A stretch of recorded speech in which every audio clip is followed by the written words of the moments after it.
Baik, bersedia di Bilik Berita ketika ini. Dua rakan tugas yang juga merupakan dua anak jati Pulau Pinang, Hans Yusof dan Syed Faradino Omar. Mungkin ada perspektif masing-masing. Saya ingin mulakan terlebih dahulu dengan yang lebih berusia, Syed Faradino Omar. Dino, mungkin melihat melalui perspektif Dino sendiri yang kerap pulang ke Pulau Pinang, balik kampung.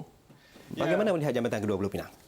Okey, Ashwat, ya memang anak jati walaupun lebih berusia, Pak kata Ashwat. Okey, dia macam ni. Seperti yang kita dapat lihat dalam klip itu tadi, selalunya penggunaan Jambatan Pulau Pinang ni bagi dari perspektif pengguna, ia bergantung kepada nak pergi mana. Selalunya kalau orang nak pergi ke belah Georgetown, lebih afdal ataupun lebih mudah mereka menggunakan jambatan yang pertama, dan kalau nak pergi ke bahagian selatan pulau, kita pergi menggunakan jambatan yang kedua kerana memang entry point dia tu cukup berbeza.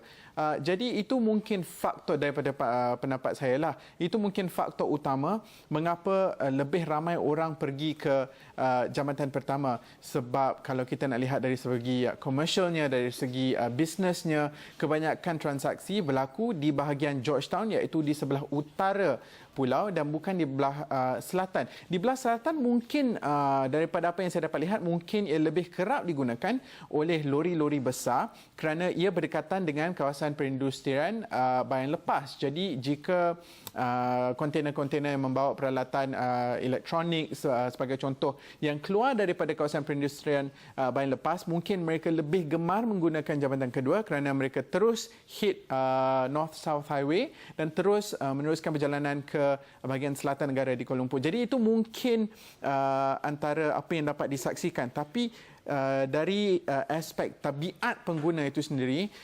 mungkin saya rasa tidak terlalu awal untuk saya katakan. Benda-benda baru ni selalunya memang dia ada mengambil masa sedikit untuk orang nak menyesuaikan diri. Ialah kalau kita dah berpuluh tahun menggunakan jalan tu, kita akan mungkin tetap menggunakan jalan tu walaupun ada jalan baru.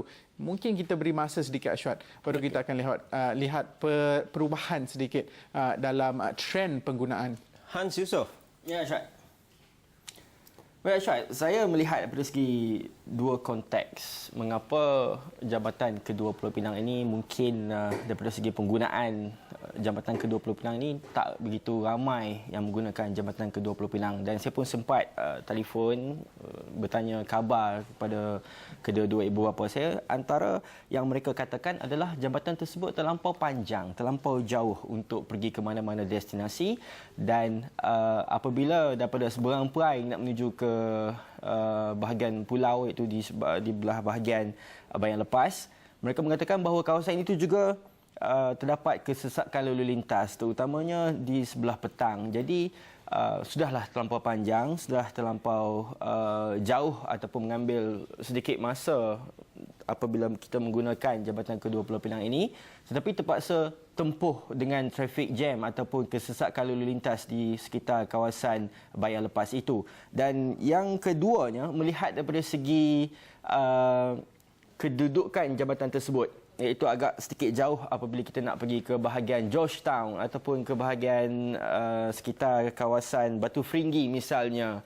Dan ini antara faktor-faktor yang menyebabkan mungkin kurangnya penggunaan ataupun pengguna yang ingin menggunakan Jambatan Kedua Pulau Pinang. Namun saya melihat dalam konteks yang sedikit berbeza juga, Ashwat, apabila kita melihat kawasan di bahagian seberang perai selatan misalnya, iaitu di kawasan Batu Kawan, Simpang 4, Sungai Bakap.